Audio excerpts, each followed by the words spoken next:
Graça e paz, povo de Deus. Como vocês estão? Aqui é o pastor Márcio Paulo e você está no seu portal bíblico. E hoje vamos dar sequência ao nosso estudo para a classe de adultos, segundo trimestre de 2021, lições da CPAD, lições comentadas pelo pastor Irinaldo Renovato, lições com tema geral proposto que é dons ministeriais e espirituais, servindo a Deus e aos homens com poder extraordinário, e já estamos na nossa quarta reflexão, que será ministrada em todas as igrejas, Assembleias de Deus, que fazem uso, claro, da revista da CPAD, no próximo dia 25 de abril de 2021, com o tema pontual Dons de Poder. E eu quero convidar você para um momento de oração, e após esta oração nós iremos fazer todas as leituras relacionadas ao nosso assunto proposto para agora. Então aperte o cinto e venha comigo neste momento de reflexão. Senhor, te clamamos e suplicamos pela pessoa bendita do teu Espírito, que visite-nos agora, traga-nos iluminação e que possamos ser abençoados por esta lição tão preciosa. É o que nós te pedimos e o fazemos em nome de Jesus. Amém. Quero falar com você que ainda não se inscreveu no nosso portal bíblico. Por gentileza, faça isso agora, se inscreva neste portal, ative o sino das notificações, deixe o seu like abençoado e também o seu comentário que nos faz saber o seu feedback a respeito do nosso trabalho nesta plataforma. Se você está aqui pela primeira vez, seja bem-vindo, faça parte deste canal. E se você já está conosco aqui, eu quero louvar a Deus pela sua vida e agradecer a você que tem compartilhado, que tem divulgado este canal e que tem sido bênção aqui para este portal bíblico. Que Deus possa abençoar a sua vida. Vamos então fazer todas as leituras relacionadas ao nosso assunto de hoje. O texto áureo proposto para esta reflexão diz: "E a minha palavra e a minha pregação não consistiram em palavras persuasivas de sabedoria humana, mas em demonstração de espírito e de poder, para que a vossa fé não se apoiasse em sabedoria dos homens, mas no poder de Deus." Primeira carta de Paulo aos Coríntios, capítulo 2, versículos 4 e o versículo 5. A nossa verdade prática diz: os dons de poder são capacitações especiais em situações que demandam a ação sobrenatural do Espírito Santo na vida do crente. E o nosso texto bíblico, a nossa leitura bíblica está em 1 Coríntios, capítulo 12, versículos 4 e os versículos 9 ao versículo 11. E o texto sagrado diz: ora, há diversidade de dons, mas o Espírito é o mesmo. E há outro pelo mesmo Espírito a fé, e há outro pelo mesmo Espírito os dons de curar, e há outro a operação de maravilhas, e há outro a profecia, e há outro o dom de discernir os espíritos, e há outro a variedade de línguas, e há outro a interpretação das línguas. Mas um só e o mesmo Espírito opera todas estas coisas, repartindo particularmente a cada um como quer. Estes foram os textos que irão fundamentar a nossa reflexão a partir deste momento. Dons de poder. E esta reflexão é muito importante e vem a calhar em dias onde os dons têm sido apresentados à igreja com certos problemas gravíssimos e que devem ser avaliados à luz da palavra de Deus. O objetivo geral desta reflexão busca examinar então esses dons de poder. E para cada um dos três pontos que serão aqui abordados, também um objetivo específico. O primeiro, definir o que significa o dom da fé. O segundo, evidenciar biblicamente os dons de curar. E o terceiro, discorrer a respeito do dom de maravilhas. E eu quero louvar a Deus pela sua vida, que tem acompanhado todo o nosso trabalho, todo o nosso esforço aqui nesta plataforma. Quero deixar aqui o card já com todas as lições que já foram ministradas dentro deste segundo trimestre, bem organizadas em uma playlist para que você apenas aperte o play e seja abençoado também. Então, veja, o ponto central desta reflexão diz que os dons de poder servem para confirmar uma mensagem igualmente poderosa, uma mensagem de poder. E como nós podemos avaliar isso dentro do contexto bíblico? Ora, o ministério do nosso Senhor e Salvador Jesus Cristo, enquanto aqui na terra, foi marcado por inúmeros milagres, principalmente por milagres de curas. A história eclesiástica, ou seja, a história da igreja, comprova que a igreja no primeiro século também operou grandes maravilhas no poder do Espírito Santo de Deus, que é quem opera, que é quem distribui os dons conforme quer para a edificação do corpo de Cristo. Entre os primeiros cristãos sobejavam os dons de poder. Se Jesus não mudou e os dons espirituais também não mudaram e ainda continuam à disposição da Igreja de Cristo, nós que somos continuacionistas ou continuistas, ainda cremos na operação do Espírito Santo nos dias atuais, então é de se manifestar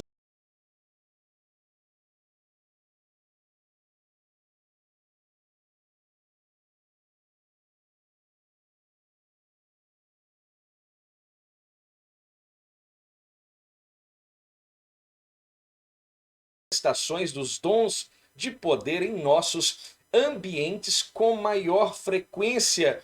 Será falta de conhecimento a respeito do assunto? Será falta do mau entendimento quanto ou em relação ao uso dos dons espirituais e que alguns andam desprezando e diminuindo por aí? Eu creio que ao longo desta reflexão, muitas respostas serão aqui apresentadas para essas perguntas. E é justamente o nosso desejo trazer esta instrução. E é por esta razão que vamos falar agora a partir destes dons de poder. E vamos ver como estes dons, como todos os dons espirituais, são de extrema relevância e necessários para a vida da igreja. Se você deseja recebê-los, eu creio que você pode sim recebê-los, porque nós podemos buscar deste meio espírito e ele vai, por certo, nos agraciar, nos dotar destes dons de poder, para que haja então a edificação do corpo de Cristo. Eu sempre vou bater nesta tecla. O Espírito Santo não distribui os dons para que este indivíduo use-o a bel prazer, para que este indivíduo tire vantagem deste dom que lhe é agora, que o Espírito Santo agora comunica nesse indivíduo. Mas o Espírito Santo distribui como quer para aquilo que é útil. E o que é útil senão a edificação da Igreja de Cristo? Nós temos então 3 pontos a serem abordados. O primeiro, falar um pouco a respeito do dom da fé. O segundo ponto, falarmos sobre os dons de curar. E o terceiro ponto, aqui também abordado, sobre os dons de operação de maravilhas. Dentro do dom de fé, o que significa fé? Você consegue conceituar fé aí de bate-pronto? Veja, na Epístola aos Hebreus, lemos que a fé é o firme fundamento das coisas que se esperam, prova das que se não veem. Hebreus capítulo 11, versículo 1. E essa é uma definição bíblica sobre a fé, pois mostra a total confiança e uma dependência absoluta em Deus. Note que a fé não é apenas esperar que as coisas melhorem, principalmente nós que estamos vivendo um tempo de pandemia, um tempo de crise, um tempo em que o desemprego está aumentando a cada dia e o Brasil em meio a um caos político. Veja, a fé precisa ser uma verdade na vida da igreja. Então, fé não é apenas esperar que as coisas melhorem, mas esperar a manifestação perfeita da obra de Deus. Por isso que quem tem fé não retrocede, quem tem fé não olha para trás, mas quem tem fé avança e segue adiante, correndo para o alvo, para o prêmio da soberana vocação de Deus em Cristo Jesus.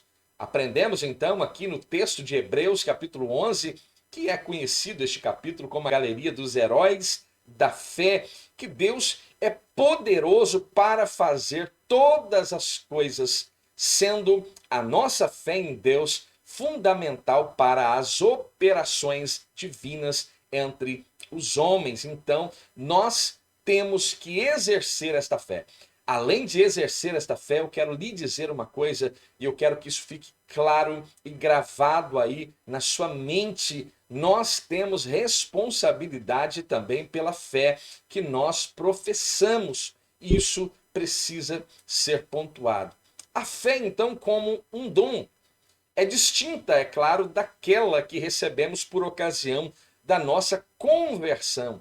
A fé que justamente opera em mim e você salvação, aquela fé que chamamos de fé salvífica. Quando lemos em Romanos capítulo 10, versículo 17, o texto sagrado diz: de sorte que a fé vem pelo ouvir, e o ouvir da palavra, ou pela palavra de Deus.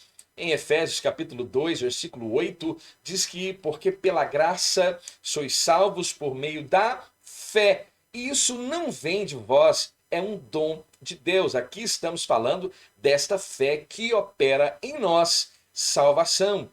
Igualmente, se distingue da fé que é evidenciada por aquele que é cheio do Espírito Santo de Deus. E quem é cheio do Espírito Santo de Deus, pastor? Ora, é cheio do Espírito Santo de Deus aquele que evidencia tal condição através do fruto do Espírito. Em Gálatas capítulo 5, versículo 22, ali lemos de forma clara e sucinta, mas o fruto do Espírito é amor, gozo, paz, longanimidade, benignidade, bondade, é fé, é mansidão, é domínio próprio, é temperança.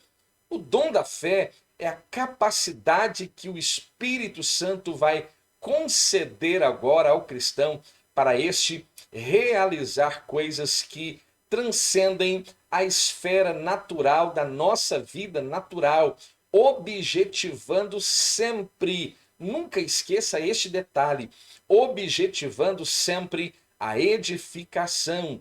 O Espírito Santo sempre distribui os dons com esse propósito. Aqui, mais uma vez, bato na tecla de que os dons não são residentes. O Espírito Santo é quem distribui como quer, no momento que quer, para o que for útil. Não detemos o dom para usarmos a bel prazer, como muitos enganosamente pensam.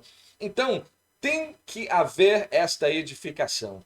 De acordo com o teólogo Stanley Orton, esse dom é uma fé milagrosa para uma situação ou uma oportunidade específica, pontual e especial. Exemplo bíblico do dom da fé. Será que temos algum exemplo dentro de todo o contexto bíblico, de todo o cânon sagrado? Vamos lá. Quando guiou o povo de Israel pelo deserto, agora na saída do Egito, e agora se aproximando diante do Mar Vermelho, já na iminência de ser destruído por Faraó, que vinha logo atrás com seus carros e seus cavaleiros, Moisés disse: não temais, estai quietos e vede o livramento do Senhor que hoje vos fará, porque os egípcios que hoje vistes, nunca mais vereis para sempre. O Senhor pelejará por vós e vós calareis. Êxodo capítulo 14, versículo 13 e 14. Moisés, veja, viu pela fé. E é importante salientar que esta fé aqui está um pouco relacionada e pode ser equiparada ao conceito de fé que está em Hebreus capítulo 11, versículo 1. Porque Hebreus capítulo 11, versículo 1 diz que, ora, a fé é o firme fundamento das coisas que se esperam, prova das que se não veem. Então aqui evidentemente se aplica na vida de Moisés, que viu pela fé o grande livramento que o Senhor estava providenciando, ou seja, antes do evento acontecer, antes do fato se tornar agora um fato verídico, Moisés já havia visto pelos olhos da fé. Esta é, sem sombra de dúvida, uma amostra bíblica do exercício do dom da fé. Então, quando falamos de fé, temos que ter em mente alguns princípios. Veja, nós temos esta fé que opera em nós salvação, a qual chamamos de fé salvífica. Aqui, agora também temos esta fé que é conceituada pelo escritor aos Hebreus, né? Como esta convicção, né? A prova das coisas que ainda não podemos ver ou conceber, e também o dom de fé, que é essa dotação do Espírito para realizar coisas transcendentes, visando a edificação da igreja. Isso é muito importante que fique claro ao longo da sua reflexão. O segundo ponto, os dons de curar. Que coisa gloriosa sabermos que servimos a um Deus que cura, um Deus que muito se fala a respeito do Jeová Rafá, que é justamente o Senhor que sara, o Senhor que cura. E como é bom termos esta convicção de que servimos um Deus que é poderoso para curar. Isso é algo maravilhoso. O que são então os dons de curar? São recursos de caráter sobrenatural para atuarem na cura de qualquer tipo de enfermidade. Por isso, a expressão ela é pluralizada, dons de curar. Mas veja, Deus é quem cura. Você pode repetir comigo? Deus é quem cura. Quem cura é Deus quem cura. Isso é importante que fique evidente, porque muitos andam arrogando para si esta condição de que curaram, de que oraram e o indivíduo foi curado e o câncer foi removido e tantas coisas aconteceram e deixam de dar a honra, a glória àquele que é a fonte desta cura. Deus é quem cura. Ele concede os dons segundo o conselho da sua vontade, sabedoria e no momento certo. Assim o Senhor age e continua agindo ainda nos dias atuais. No Antigo Testamento, o Todo-Poderoso se manifestou ao povo de Israel justamente, como já citei anteriormente, como Jeová Rafá, o Senhor que sara, como lemos em Êxodo capítulo 15, versículo 26, também nos Salmos de número 103, verso 3. A concessão desses dons à igreja deve-se à necessidade de o evangelho ser anunciado como uma mensagem poderosa ao não crente, que outrora não tinha fé, mas agora passou a crer no evangelho, arrependeu-se dos seus pecados e agora está prontamente servindo e sendo agora, como eu e você, servos em Cristo Jesus. Evangelho de Marcos, capítulo 16, versículos 17 e 18, diz que esses sinais seguirão aos que crerem. Em meu nome expulsarão os demônios, falarão novas línguas, expulsarão os demônios, falarão, pegarão em serpentes, e se beberem alguma coisa mortífera, não lhes fará dano algum, e porão a mão sobre os enfermos e os curarão. Então esta autoridade nos é garantida através dos evangelhos e nós precisamos urgentemente, imediatamente buscar tal autoridade, porque já nos é garantida pela palavra de Deus. A redenção e as curas, apesar de o crente ser redimido no Senhor, através da obra expiatória realizada por Jesus Cristo lá na cruz do Calvário, agora o cristão ainda aguarda algo muito importante. Nós vivemos nesta expectativa, nesta expectação que é justamente a redenção do nosso próprio corpo, porque ainda estamos aqui em um corpo mortal, em um corpo corruptível. Então esta é a nossa condição, ainda estamos dentro desta matéria que, quando o Senhor vir agora buscar a sua igreja, se revestirá de incorruptibilidade, de imortalidade. Então veja, quando o apóstolo Paulo tratou agora dos males que afligem a criação como resultado do pecado da humanidade, escreveu que não só ela, mas nós mesmos que somos e que temos as primícias do Espírito, também gememos em nós mesmos, esperando a adoção, a saber, a redenção do nosso corpo, o resgate completo, quando toda a obra expiatória de Cristo no Calvário será de fato plena e absoluta em nossa vida enquanto cristãos. Enquanto não recebermos este novo corpo, querido, este novo corpo revestido de imortalidade, de incorruptibilidade, estaremos sim sujeitos a toda enfermidade, a toda espécie de enfermidades.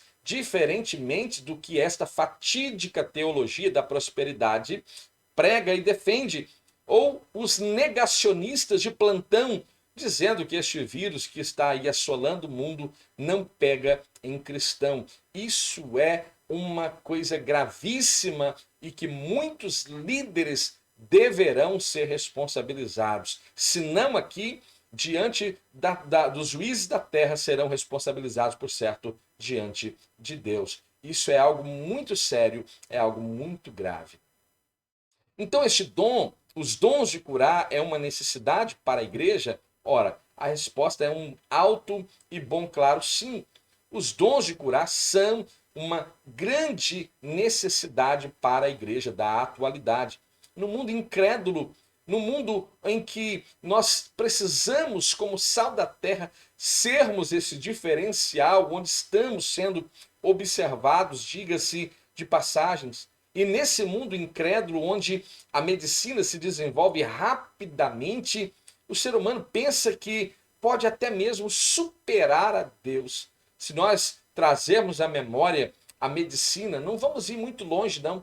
Vamos ir a 50 anos atrás e avaliarmos como a medicina está nos dias presentes. Nós vamos ver quão maravilhosa foi e quão grande é a diferença daqueles tempos para os dias modernos. E nós sabemos que com o advento das tecnologias, tudo tende a ser aprimorado e ser otimizado. Então veja, o homem pode até mesmo pensar que pode superar a Deus. Mas veja, o homem, a ciência, toda a humanidade precisa entender que toda sabedoria e todo conhecimento é dado por Deus. Por isso, a ciência avança e a ciência progride. A humanidade precisa entender isso de uma vez por todas. Compreender a limitação do indivíduo enquanto homem diante desta sublime e gloriosa realidade do nosso Deus, que é todo poderoso e que em sua misericórdia e amor concede então sabedoria a homens, mulheres, para multiplicar o conhecimento da medicina, visando o bem-estar de todos. Então eu não posso aqui atribuir, eu reconheço sim a sabedoria dos homens, a importância da ciência, mas eu entendo que acima da ciência, dos mais renomados médicos da terra, daqueles que já ganharam os prêmios Nobéis da vida, eu reconheço que há um Deus agindo e concedendo, devido ao seu amor e misericórdia, esses dons, essa sabedoria, para que a medicina avance como tem avançado. O dom de operação de maravilhas. Este dom realiza obras extraordinárias além do poder humano. Por isso, obras ou operação de maravilhas. O dom de operação de maravilhas altera a ordem natural das coisas consideradas impossíveis ou até mesmo inimagináveis, impensáveis. Será que a Bíblia nos dá algum exemplo de algo tão glorioso assim? Veja, o ministério terreno do próprio Cristo fora marcado justamente por grandes operações de maravilha. Se você começar a ler os evangelhos, você vai perceber, e quando lemos o finalzinho do evangelho de João, ali nos é apresentado com uma forma de uma hipérbole, dizendo que nem todo o livro da terra poderia agora registrar, nenhuma biblioteca poderia comportar os livros que se escrevessem narrando tudo aquilo que Cristo fizera. É claro que esta é uma narrativa por forma de hipérbole, mas ali nos dá uma ideia de como avaliar como o ministério de Cristo foi surpreendente. O nosso meigo nazareno repreendeu o vento e o mar, estes logo se aquietaram. Você se lembra que quando os discípulos estavam pensando e questionando Jesus, olha, você não se importa, nós estamos aqui morrendo e o Senhor está aí tranquilamente descansando, e de repente ele se levanta e dá uma ordem, e o mar de Genezaré, o lago de Quinerete, o mar da Galileia está agora calminho, manso, e aqueles homens agora boquiaberto começam a indagar: quem é este homem que até os ventos e o mar lhe obedecem? Ora, se isso não é uma operação de maravilha, talvez nós não possamos aqui trazer outra definição tão perfeita quanto esta. O Senhor atestou por muitas vezes o seu poder sobre a natureza criada para a sua glória. Não esqueça, não esqueça em nome de Jesus que todas as coisas foram feitas por ele. E sem ele, nada do que foi feito se fez. João capítulo 1, versículo 3. Podemos também destacar outros exemplos de operação de maravilhas no ministério de Jesus. A ressurreição do filho da viúva de Naim, a ressurreição da filha de Jairo, a ressurreição de Lázaro, tão conhecido tema dentro do enredo bíblico do Novo Testamento, a ressurreição do amigo de Jesus Cristo, Lázaro, que já estava morto, há 4 dias. Veja, era algo impossível, inimaginável, e de repente está lá o nosso Cristo dizendo: Lázaro, venha, saia, venha para fora. E imediatamente tem um louvor que diz que Lázaro saiu com vida. Então é glorioso percebermos este poder que operou no ministério de Cristo, e ele assegura, nos garante que pode também acontecer no nosso ministério, no seu ministério, e eu creio que nós vamos começar a viver um tempo de operação de maravilhas no nosso meio. O nosso Senhor tem poder sobre a morte, pois para ele nada é impossível. Para Deus nada é impossível. Você se lembra de Sara, que estava estéril, não podia gerar filho, e ela até mesmo agora ouvindo o discurso feito a Abraão, ela começa a rir de forma um pouco irônica, incrédula, e ela é repreendida por Deus dizendo: porventura há alguma coisa impossível para Deus? Veja, não há nada impossível para o nosso Deus. Deus não mudou, ele tem uma característica que poucos falamos: ele é imutável. Ele foi, ele é e ele sempre será Deus. Ele não mudou. E acredite você ou não, ele continua segurando o curso da história. O Pai Celestial atua no mundo moderno com poder e graça através da vida minha e da sua vida. Nós que somos igreja, coluna e firmeza da verdade. Agora, será que esses assuntos são bem compreendidos dentro da igreja? Ou será que possuem algumas distorções no que tange o uso dos dons de curar, os dons de operação de maravilhas, o dom de fé?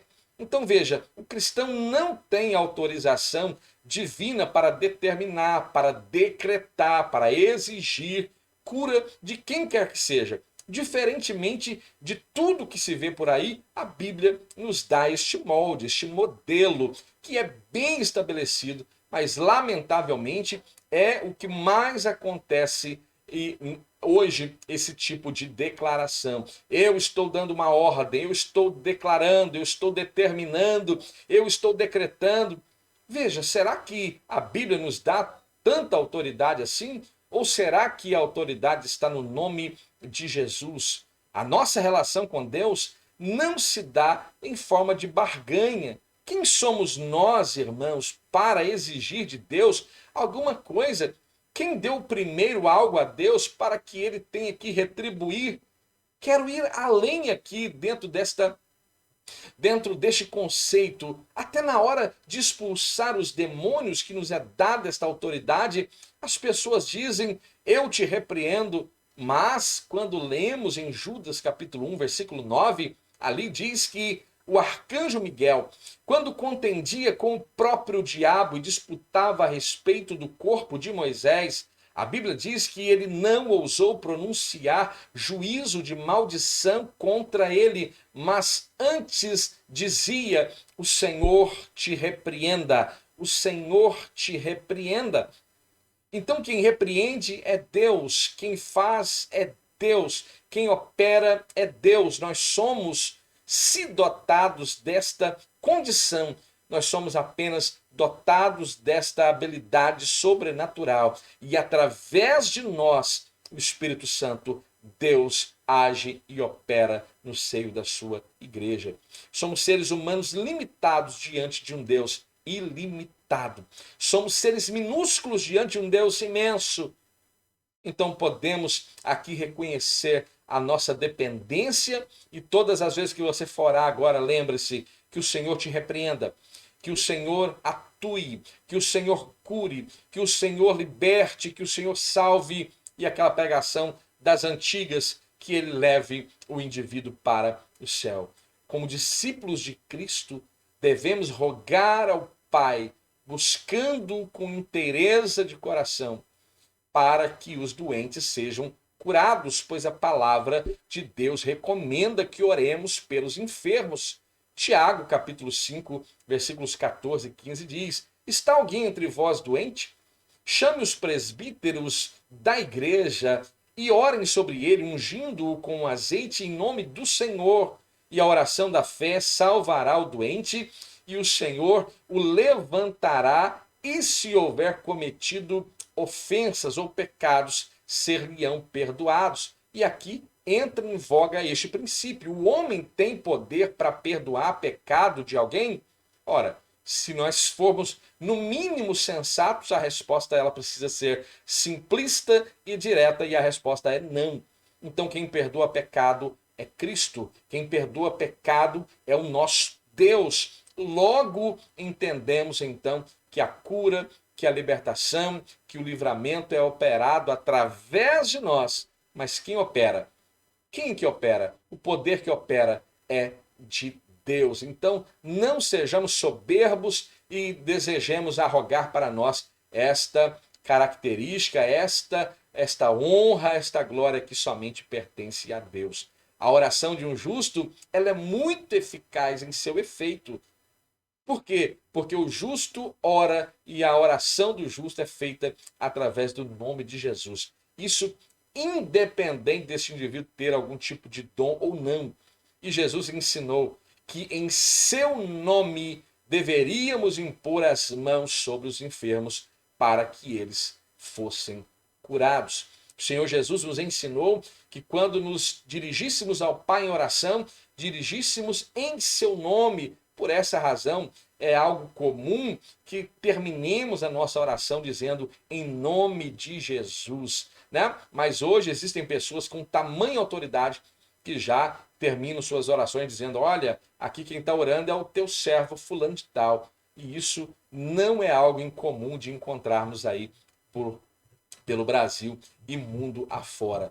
Mas nós que entendemos que somos apenas ferramentas, nós jamais vamos ignorar os moldes e os modelos estabelecidos pela palavra de Deus. Deus pode conceder aos seus servos os dons da fé, os dons de curar, os dons de operação de maravilhas, que estão agora nesta categoria de dons de poder. Mas lembre-se, sempre de acordo com a vontade do Espírito Santo de Deus. Você se lembra? É Ele quem distribui, e Ele distribui como quer, para o que é útil, e o que é útil é a edificação do corpo de Cristo. Então para de achar que você detém os dons e vai usá-los como quer, na hora que quer. Não, é o Espírito Santo que te usa e vai dotá-lo com esta habilidade sobre-humana, se assim ele desejar. Os dons de poder contribuem para legitimar a pregação da palavra de Deus, né? Infelizmente, existem pessoas que querem agora usar os talentos que recebem para outros fins, lucros financeiros, enriquecimento pessoal.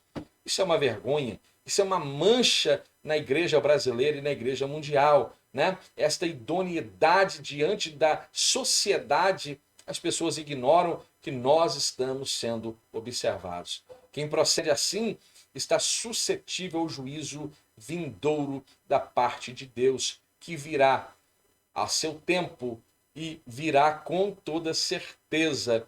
E que nós, a Igreja do Senhor e Salvador Jesus Cristo, possamos propagar o evangelho da graça de Deus e glorificar o nome do Senhor através deste poder sobrenatural do Espírito Santo que opera em nós. Se você ficou até aqui, muito obrigado. Nos ajude a disseminar essa semente boa, esta semente do bem, e divulgue no seu grupo eclesiástico, no seu grupo familiar. E como eu sempre digo, abençoe quem você ama através de uma boa reflexão da palavra de Deus. Senhor, eu rogo ao Senhor que visite a cada um dos seus filhos agora e aplique esta palavra de forma plena aos corações. É o que humildemente peço. E eu faço isso no nome de Jesus. Amém.